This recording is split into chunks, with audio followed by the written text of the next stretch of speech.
Sabrina, sur la scène internationale, il y a de nombreux dirigeants européens qui sont réunis une fois de plus aujourd'hui. Cette fois, c'est à Paris pour tenter de trouver encore une issue à la guerre en Ukraine qui a repris de plus belle depuis 2022. Oui, voilà. Donc, l'Europe, en fait, ils sont réunis, en fait, en Europe aujourd'hui. Ça faisait longtemps quand même que c'était dans l'air de parler de garantie de sécurité pour l'Ukraine. Et voici ce qui est ressorti, en fait, de cette réunion-là, qui avait 35 pays.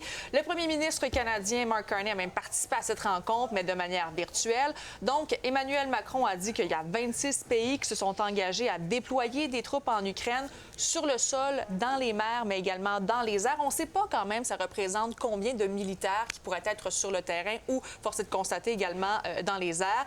Mais ce seront des forces qui vont être déployées dans le cadre d'un cessez-le-feu.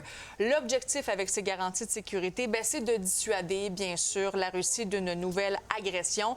Volodymyr Zelensky s'est dit satisfait de cette avancée qui est plutôt concrète pendant qu'on voit des images d'Odessa. Encore une fois, une frappe qui a eu lieu au cours des dernières heures. Là-dessus, on va l'écouter Emmanuel Macron.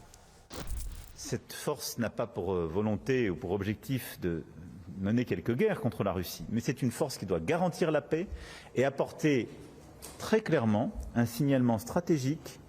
Elle se déploiera dans le cadre d'un cessez-le-feu, pas sur la ligne de front, mais dans des géographies qui sont en train d'être définies.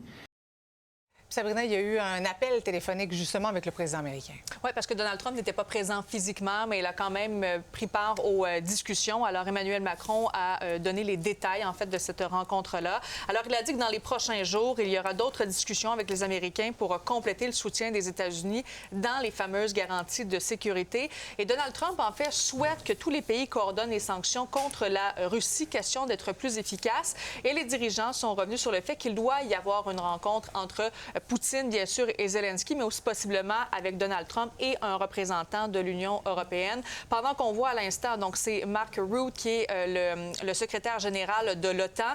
Lui, ce qu'il a dit du côté de la République tchèque, c'est qu'il ne fallait pas se faire berner par Vladimir Poutine. But to everybody watching this, please, men and women, citizens of the Czech Republic and all over Europe, Canada and the US, let's not be naive about Russia. We know what Putin tries to do, and the evidence is there in Ukraine as we speak, and it is there that threat for the long term, I'm afraid. Les pays réunis souhaitent donc une paix durable pour l'Ukraine. S'il n'y a pas d'avancée, ils seront même prêts à émettre de nouvelles sanctions. Merci, Sabrina. Ça fait plaisir.